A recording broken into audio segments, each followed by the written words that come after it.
Hello friends, welcome back to my YouTube channel केब्रोसिस tech management.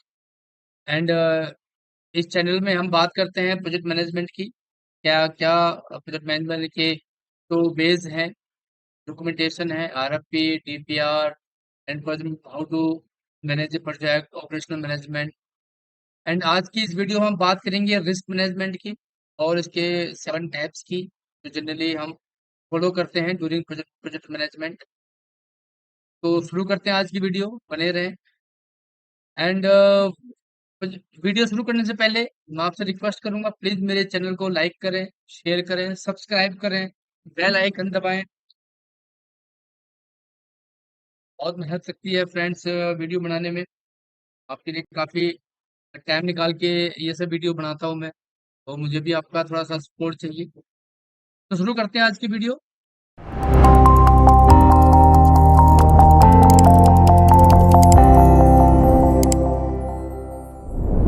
तो friends, जैसे कि मैंने यहाँ पर लिखा है रिस्क मैनेजमेंट। सो रिस्क क्या है? अगर हम रिस्क की बात करते हैं तो रिस्क की डेफिनेशन ऐसे कोई ऐसी डेफिनेशन मैं तो नहीं समझता है कुछ होगी, बट रिस्क एक अनसर्टेन थिंग्स है जो कभी भी हो सकती है, किसी भी चीज, किसी भी फॉर्म में, किसी भी टाइप में हो सकती है। It can be scope, it can be time, it can be cost, it can be effort, it can be resource. Any type of risk can be occur during project management. आप job कर रहे हैं उसमें risk है, आप पढ़ाई कर रहे हैं उसमें रिस्क है, आप कोई एग्जाम की तैयारी कर रहे हैं उसमें रिस्क है, आप कहीं आ रहे हैं जा रहे हैं, कहीं भी हर जगह रिस्क है। तो रिस्क एक अनसर्टेन थिंग है, इसका हम प्लान नहीं कर सकते, बस उसके लिए हम तैयार रह सकते हैं। बस हमें पता नहीं कि कौन सा रिस्क होने वाला है इसमें। ठीक है। तो इसी तरीके से प्रोजेक्ट मैनेजमेंट में भी कुछ रिस्क है। अगर मैं सबसे पहले बात करूं प्लान रिस्क मैनेजमेंट, देखिए इसकी इसकी जो बात है, मैं इसको ऐसे समझाने की कोशिश कर रहा हूँ मैं इसको, कि जब भी हम प्रोजेक्ट प्लान करते हैं, प्रोजेक्ट प्लान की जो ट्रैकर बनाते हैं, प्रोजेक्ट प्लान बनाते हैं, उसकी प्लानिंग करते हैं, कभी भी हमेशा प्रोजेक्ट का एक रिस्क कंसिडर करके रखें। अगर आपको लगता है कि मेरा स्कोप इतना है तो उस स्कोप को 10% कम ज्यादा मान के चलें। टाइमिंग के कॉन्सेप्ट में उसको टाइम को कम ज्यादा मान के चलें, बफर टाइम लेके चलें, कॉस्टिंग को बफर टाइम लेके चलें। कॉस्टिंग को बफर लेके चलेंगे, आपको पता हो सकता है कि थोड़ी कॉस्ट आपको कहीं ज्यादा पड़ जाए रिसोर्स के पॉइंट ऑफ व्यू से या हार्डवेयर किसी भी चीज के पॉइंट ऑफ व्यू से। Same effort resource. तो हमेशा जब भी आप प्रोजेक्ट को प्लान करें, हमेशा रिस्क को हमेशा कंसिडर करके चलें। अब उसके बाद उत्तर आइडेंटिफाई द रिस्क। देखिए ऐसे तो आइडेंटिफाई करना मुश्किल होता है, बट कुछ रिस्क ऐसे होते हैं जो हमें पोटेंशियली या प्रोएक्टिवली हमें पता लग जाती हैं। एग्जांपल है, सपोज दैट आपकी टीम को एक सर्वर को अपग्रेड करना है। अब आपको आपके पास चेक किया, आपके पास सॉफ्टवेयर भी है, टाइमिंग सब कुछ है, बट फिर भी एक रिस्क है, हो सकता है सॉफ्टवेयर में बग हो सकता है ये हार्डवेयर सपोर्ट ना करे, हो सकता है रिबूट करके अपना आए, हो सकता है कॉन्फ़िगरेशन बैकअप ना हो पाए, कुछ भी रिस्क हो सकता है। तो हमें आइडेंटिफाई करना है प्रोएक्टिवली कि भाई ये रिस्क हो सकते हैं। ठीक है। अब इसके बाद अगर बात करता हूँ परफॉर्म ए क्वालिटेटिव रिस्क। ठीक है। तो क्वालिटेटिव रिस्क का जो मतलब है, क्वालिटेटिव रिस्क का मतलब होता है कि जैसे काइंड ऑफ जैसे हम उसको क्वालिटेटिवली हम उसको एनालिसिस कर रहे हैं, जैसे data gathering, categorisation of the risk, priority, urgency, expert opinions, evolution. है ना? तो किस तरह की कितने क्या उसकी क्वालिटी है, क्या चीज मेरी मोस्ट इम्पैक्टेड है इसकी वजह से। ठीक है। तो ये सब होती है मेरी क्वालिटेटिव, कि मेरा टाइम ज्यादा इम्पैक्ट है, मेरी कॉस्ट इम्पैक्ट है, मेरा सोर्स इम्पैक्ट है, या मेरा प्रोजेक्ट इम्पैक्ट है, कितना रिस्क है। तो ये सब चीजें हमारी क्वालिटेटिव होती है।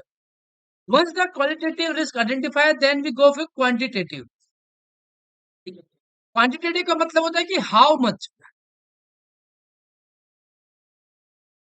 क्वालिटेटिव में होता है क्या, और क्वांटिटेटिव में होती है वह कितना। तो ये क्वांटिटेटिव की बात हम ये मान सकते हैं कि ये एक न्यूमेरिक वैल्यू में हम इसको कंसिडर करते हैं, कैलकुलेट करते हैं कि कितना परसेंट मेरा कॉस्ट लगेगी, क्या कितनी परसेंट क्या इम्पैक्टेड है। तो ये सब मेरा हो गया क्वांटिटेटिव, कितनी क्वांटिटी में मेरा इम्पैक्ट होने वाला है।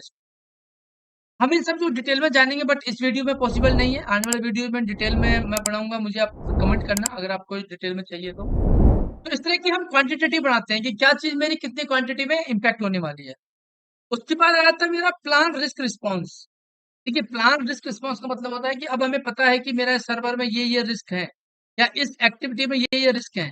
हमें उसके लिए तैयारी करनी है कि अगर क्या रिस्क होगा तो हम क्या, मेरे पास मिटिगेट पॉइंट है, क्या मेरे पास उसको रिस्पॉन्स प्लान क्या क्या है, उसका फॉल बैक प्लान क्या है, उसका मुझे रिवर्ट बैक क्या प्लान क्या है।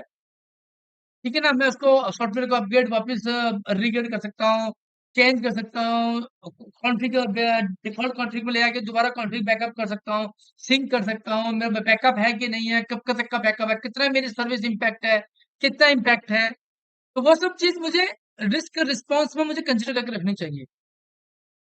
अब क्योंकि मेरे पास रिस्क रिस्पॉन्स बन गया है, अब मुझे उसको इम्प्लीमेंट भी करना है। इम्प्लीमेंट का मतलब होता है कि अगर मेरे पास इनमें से, मेरे पास मैंने यहाँ पर 10 रिस्क आइडेंटिफाई किए, इनका मैंने रिस्पॉन्स भी रेडी कर लिया। अब जो रिस्पॉन्स, अगर अगर वो रिस्क हो गया है, तो उसको मुझे कैसे इम्प्लीमेंट करना है उस रिस्क को, ताकि मेरा रिस्क वो कवर हो पाए, मैं उसको मिटिगेट कर पाऊँ।